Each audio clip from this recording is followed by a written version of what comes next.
Ok, chicos, esta clase ya es para terminar con lo de estadística. Entonces, vamos a ver los últimos dos temas que son muy parecidos. Los títulos son diferentes, pero en sí las preguntas son muy parecidas. Entonces, en esta primera, el título que les puse es coeficiente de variación. Entonces, en el examen, ellos generalmente nos van a dar dos grupos de personas. Pueden ser más grupos, pero vamos a trabajarlo con dos grupos. En este caso, yo les puse un grupo de hombres y un grupo de mujeres. Ok. Entonces, de cada grupo, ellos nos van a dar generalmente dos o tres datos. Entonces, nos van a dar el promedio, que eso ya nosotros lo habíamos visto cómo sacarlo. En este caso, ellos ya nos lo dan. Y nos van a dar algo que se llama desviación estándar. Esto es nuevo. Nosotros no lo hemos visto. Y les voy a ser sincero, no lo vamos a ver mucho. Porque antes en los primeros exámenes, ellos nos ponían a sacar la desviación estándar. Ahora, los últimos exámenes, les digo como de 3 años para atrás, ellos este dato ya lo dan. Lo dan. Desviación estándar, eso lo dan. Ahora, en el examen, ¿qué es lo que me van a preguntar? Entonces, vamos a anotar por aquí la pregunta. Ellos me van a preguntar cuál grupo es más variable. ¿Cuál grupo es más variable? Okay. Entonces, vean que ellos no les van a preguntar directamente por coeficiente de variación. No se lo dicen a uno así directamente, sino que ellos, cuando ustedes vean la palabra variable, uno asocia, mira, variable, coeficiente de variación. Solo que aquí les voy a poner una nota, eso es importante. Cuando nosotros nos hablan de variable, hay dos formas de resolverlo. Entonces, vamos a ponerlo aquí como una flecha. Si nos dicen la palabra variable y aparte de la palabra variable aparece la palabra desviación estándar, que es este caso, entonces dice, mira, nos preguntan para la palabra variable y aparte de eso dice desviación estándar en algún lado de la pregunta, quiere decir que nosotros lo que tenemos que hacer es el coeficiente de variación. Y ahorita les explico qué es. Lo primero es identificar. Entonces, mira, si dice variable y aparte de eso por ahí en algún lado dice desviación estándar, vamos a sacar el coeficiente de variación. Pero si en la pregunta ellos nos piden por variable, pero no aparece en ningún lado eso que dice desviación estándar, entonces lo que vamos a hacer es arrestar el máximo menos el mínimo. ¿Se acuerdan que todo eso es de lo de las clases anteriores, que nos hablaban del máximo y nos hablaban del mínimo? Entonces, si dice variable, pero en ningún lado aparece la palabra desviación estándar, nosotros vamos a hacer el máximo menos el mínimo. Ahora, una vez que ya nosotros identificamos, ok, dice la palabra variable en la pregunta, y aparte de eso, por ahí arriba nos dan desviación estándar, ya nosotros sabemos que tenemos que sacar el coeficiente de variación. Ahora, ¿qué es esa cuestión del coeficiente de variación? Eso es una fórmula. La ventaja es que esa fórmula viene en el examen, entonces no hay que aprendérselo. Y eso es la ventaja que tiene este tema, que a pesar de que uno ve que son palabras nuevas y un poco raras, la ventaja es que lo único que hay que hacer es aplicar una fórmula que viene en el examen. ¿Okay? Lo único que hay que saber es cómo aplicarla. Entonces, en el examen, se las voy a copiar así, exactamente como viene en el examen. Se lo voy a poner acá. Entonces, en el examen va a venir CV igual. Entonces, esa CV significa coeficiente de variación. De hecho, en el examen les ponen esto CV y aquí a la par les ponen con palabras coeficiente de variación para que uno no se pierda, ¿verdad? Y la fórmula es desviación estándar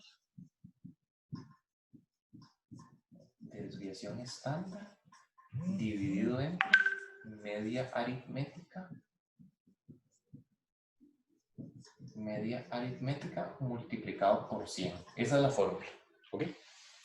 Ahora, eso es una buena pregunta. ¿Cuántas veces tengo que hacer yo esa fórmula? Entonces, la gente dice, mira, hay que hacerlo una vez. Y no. En este caso, todo depende de la cantidad de grupos que nos den. En este caso, como nos están dando 2 grupos, hay que hacerla 2 veces. Si nos dieran 8 grupos, pues ni modo, hay que hacerla 8 veces. Y eso ha pasado en exámenes. Pasó en un examen que ellos pusieron 6 grupos y había que hacerla las 6 veces. Okay. Ahora, lo único que hay que hacer es estos datos que nos están dando, los vamos a acomodar en la fórmula. Entonces, vean que en la fórmula, en la parte de arriba hay que poner desviación estándar. Ahí no hay cómo perderse. ¿Por qué? Desviación estándar nos lo dan así textualmente en la pregunta y también en la fórmula. ¿Ok? ahí no hay cómo perderse. El problema es que vean que la fórmula dice que en la parte de abajo hay que poner la media aritmética. El problema es que si nosotros leemos los datos, en ningún lado dice media aritmética. Y ahí es donde está la trampa, porque curiosamente decir media aritmética y decir promedio es lo mismo.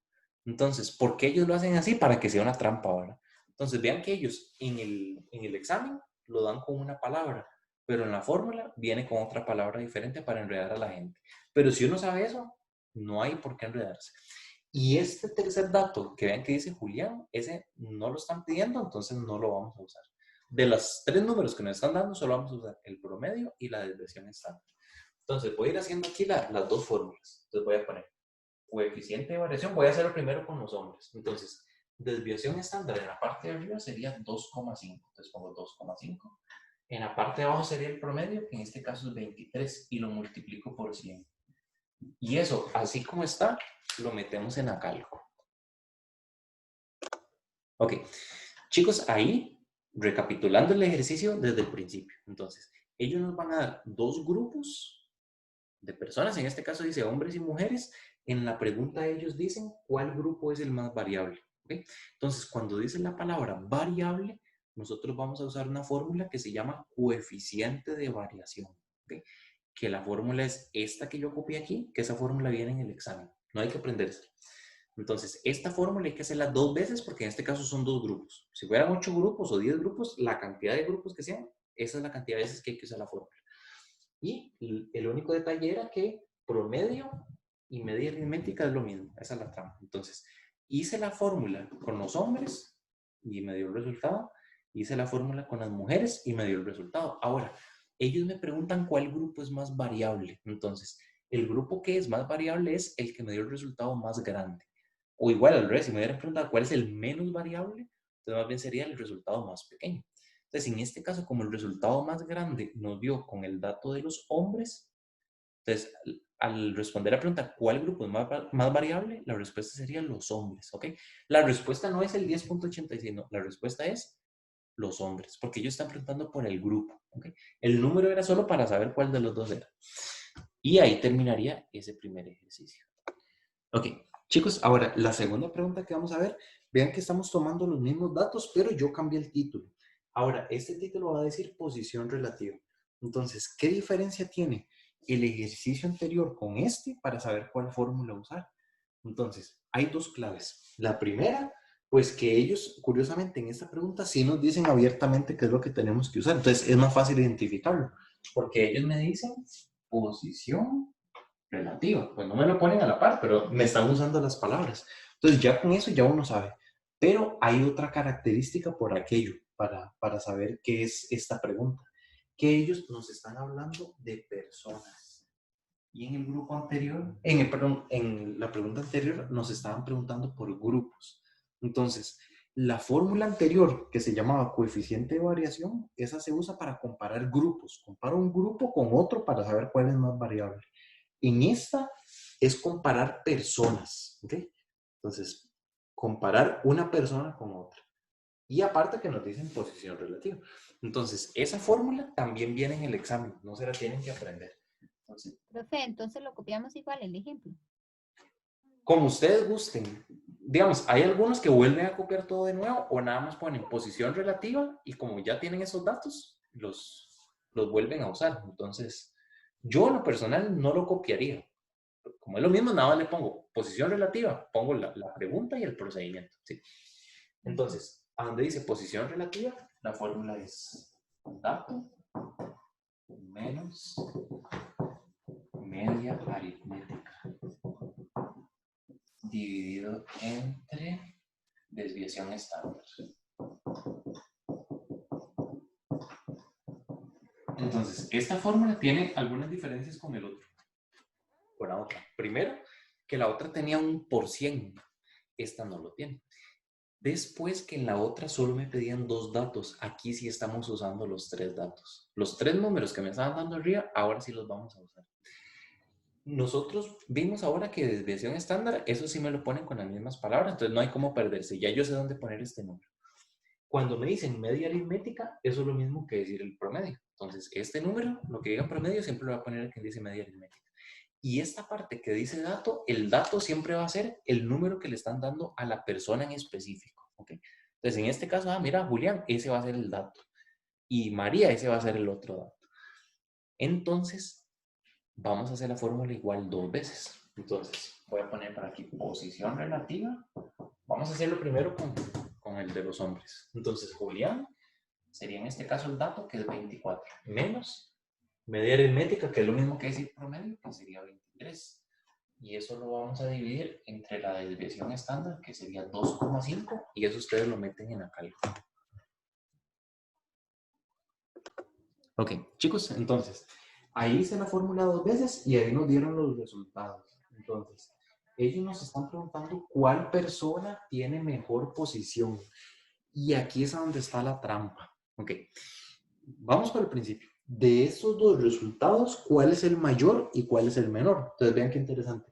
El mayor es el 0,4, porque un número positivo siempre va a ser más grande que un número negativo. Entonces, el mayor es el 0,4 y el menor sería el menos 0,55. ¿Por qué? Por el negativo, ¿verdad?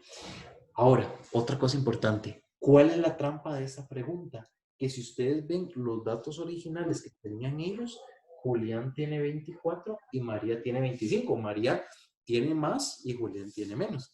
Entonces, en el examen, a ustedes les pueden plantear la pregunta de esa manera. Ellos les dicen, entre Julián y María, ¿cuál tiene mejor posición relativa? Y la gente llega y compara los números y dice, ay, mira, Julián tiene 24 y María tiene 25, pues la que le fue mejor es a María. Y pues resulta que haciendo la fórmula, resulta que el que le dio mayor fue a él. Entonces, ojo, eso no siempre se cumple, pero a veces puede ser una trampa para confundir a la gente. Esa es la primera cuestión. La segunda cuestión es que ellos, voy a cambiar un toquecito la pregunta. Si ellos nos hubieran preguntado cuál tiene mayor posición relativa, al decir mayor, uno dice, ah, mira, pues a Julián porque le dio el número mayor. Si nos hubieran dicho a quién le dio menor, pues ahí menor sería a María, porque le está dando el número más pequeño por ser negativo. El problema es que ellos no estaban preguntando mayor, ni estaban preguntando menor, estaban preguntando mejor. Y aquí es a donde la gente se enreda, porque todo depende de la pregunta. Entonces, voy a ponerles dos ejemplos. Si ese 24 y ese 25 hubieran representado una calificación, pues al que le fue mejor, curiosamente hubiera sido Julián. Porque vean que este número está dando más grande y este está dando más pequeño, y siempre en una calificación es mejor que uno le vaya mejor, le dé más grande que le dé más pequeño, ¿cierto? Ahora, ¿qué pasa si esa misma pregunta hubiera sido una carrera y es la cantidad de tiempo que una persona tarda? Entonces, si a Julián le dio mayor y a María le dio menor, quiere decir que ella tardó menos y que él tardó más. Entonces, curiosamente, si hubiera sido una carrera, entre menos dure uno, mejor, ¿verdad? Entonces, en ese caso, si hubiera sido la carrera, a la que le fue mejor, hubiera sido María. Entonces, si preguntan por mayor o preguntan por menor, es muy fácil saber cuál es la respuesta. El problema es cuando preguntan por mejor, porque todo depende del problema, del planteamiento que estén haciendo. O pongamos otro ejemplo, si me están preguntando de salarios, sí, pues el que le dé más grande es el que le va mejor, ¿verdad? Pero si me están preguntando, no sé, de una deuda, sí, pues al que le dé el número más pequeño, más bien es el que le va mejor. Es mejor tener una deuda más pequeña, ¿verdad? Entonces, todo depende de la pregunta, cómo la planteen.